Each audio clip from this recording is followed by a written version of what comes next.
You've probably spent some time scanning the night skies for UFOs. But what if looking skyward means you are missing what's right in front of your nose? What if aliens are already living among us? Could your neighbor down the street be an alien undercover? What about the leader of your country? This is the theory of the reptilian race, also sometimes known as lizard people, draconians, saurians, or reptoids. Reptilians have actually cropped up in science fiction throughout the years time and again. They've been written about by Robert A. Howard, Clark Ashton Smith, and H.P. Lovecraft. Sometimes real life mimics fiction, but more often fiction mimics real life. Could it be that the inspiration for these stories runs deeper? When Robert E. Howard wrote about Serpent Mina in his story The Shadow Kingdom in 1929, he was actually inspired by an idea presented by the co-founder of the Theosophical Society, Helena Blavatsky.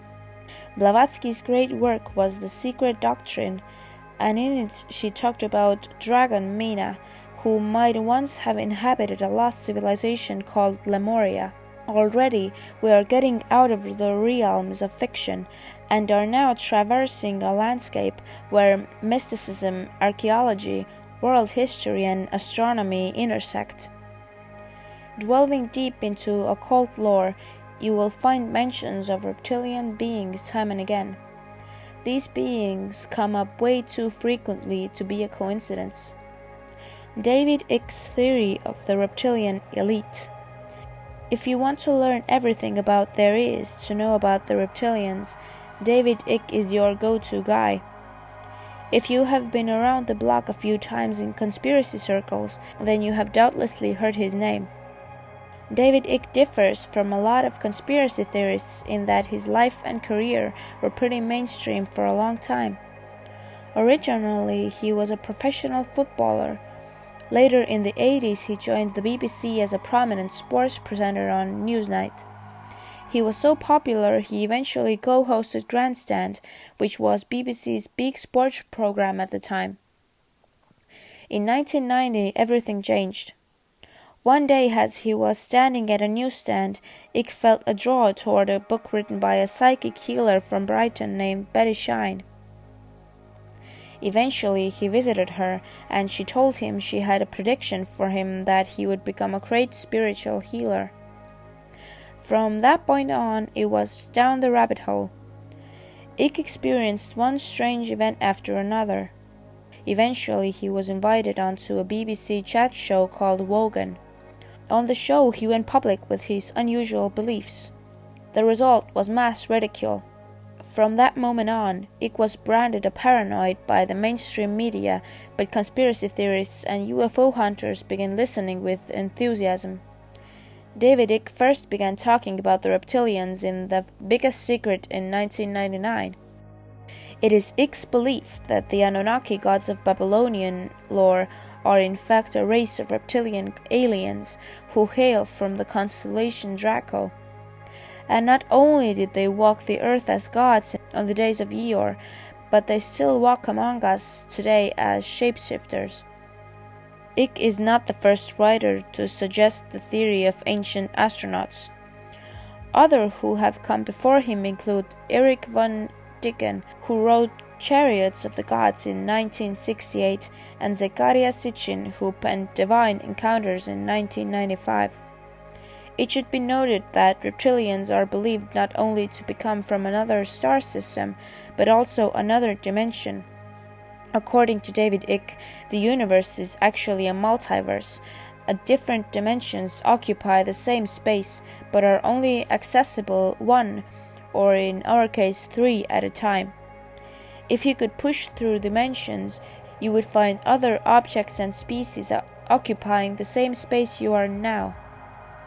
So the reptilians come from the Draco constellation, but not our Draco constellation. Icke writes that they inhabit the 4th dimension, which is just one dimension over from our own world. Having crossed over, they can manipulate us by their own hands. This connects back to occult lore again. If you know much about magic, you may be familiar with the practice of summoning entities, most of which will try to strike bargains. Icke believes that these entities are the reptilians, and this is yet another way in which they cross over into our world. Why don't we see reptilians running around all over the place? Good question. Icke posits several explanations. Reptilians are shapeshifters. They are already humanoids that walk on two legs and in some sense look quite similar to us. It would not be a big leap or a hard adaptation for them to live amongst us as humans. Many of the reptilians may actually be living in caves deep underground. The world we see and the world as it is are two very different things. Even if you do not literally believe in a holographic universe, you have to admit that quite often we allow the world to be pulled over our eyes by politicians, CEOs, and all manner of scammers and frauds. Is it really so hard to believe that a species that already lives like sheep may be bowing down to extraterrestrial authorities? People miss what is right in front of them and vote against their own self-interests every day. Are Anunnaki the same as reptilians? This is a good question, and there is some contention here. Some people say yes, the reptilians and the Anunnaki are one and the same. Others point toward the ancient carvings of Anunnaki as evidence against this theory. Only some of the carvings show reptilian figures. Many show figures that look far more human or even bird-like. This could mean that the reptilians are just one species of Anunnaki. It also might mean, however, that the reptilians and Anunnaki are indeed one and the same, and those figures that did not look reptilian were simply shapeshifters like we have today. Why are the reptilians here? What would this super advanced race want with a lot of lowly humans? Well, what would we want with an inferior race that was easy to manipulate? Just as human beings love power, so do reptilians. David Icke says that the reptilian race are here in order to mine for monatomic gold with the aid of human slaves, which apparently can boost the power of their nervous systems. This is how they are able to shapeshift, cross dimensions, and so on. They also derive energy from human suffering, so it is well within their interests that we wage war, engage in animal cruelty, and so on. This is why the reptilians have placed shapeshifters in positions of power. So long as the human race is enthralled to their interests, they suffer, and if they suffer, they serve the needs of the reptilians. Even non-believers have to admit there is something intuitively familiar in this narrative.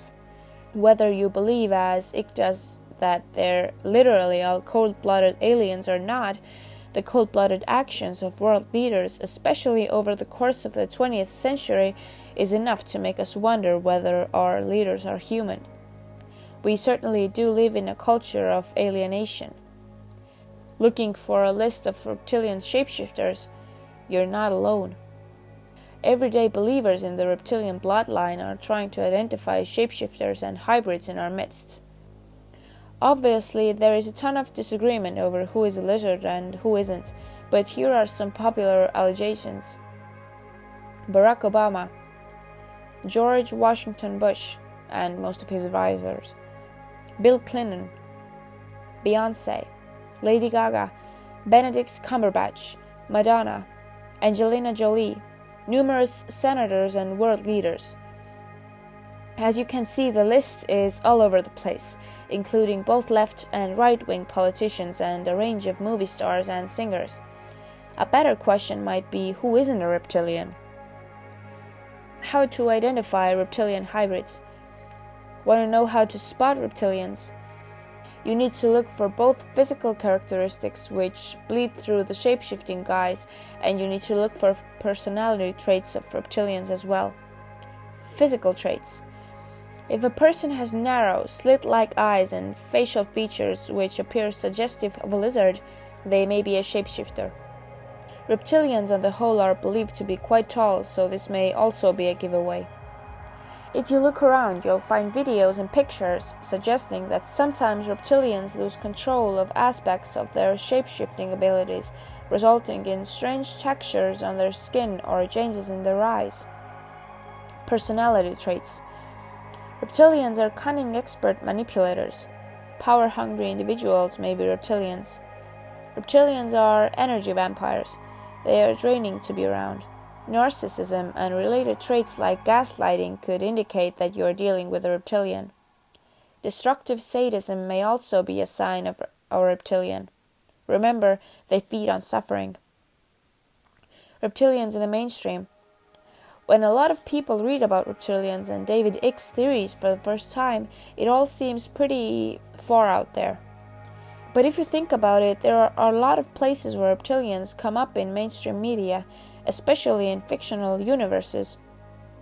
Think about Lord Voldemort, the snake-like fascistic evil wizard of Harry Potter lore. Another fun example is the Saurians from Doctor Who. The Saurians aren't evil and they aren't even aliens, but they are ancient reptilian humanoids living in secret caves deep underground. This ties in with the popular Inner Earth civilization theory that Corey Goode and David Wilcock often reference. Whether you believe in the reptilians or not, the mythology of lizard people among us weaves throughout human history and is very much a part of our collective identity. It dates back to the Anunnaki and continues to interlace through our daily lives in modern stories such as Doctor Who. It resonates with our experiences of trauma as a species. It is at least in part a reaction to war, to greed, to poverty, to slavery and all forms of tyranny. Even though the reptilian race is a fearful theory, it is also one of hope that the universe is bigger than just ourselves, and that if we can liberate ourselves from our oppressors, we might just become a kinder, more compassionate species. Do you believe that lizard people are here on Earth and living with the humans? Maybe your neighbor is one of them. Leave your thoughts down in the comments. Thanks for watching and don't forget to like and subscribe. And see you next time.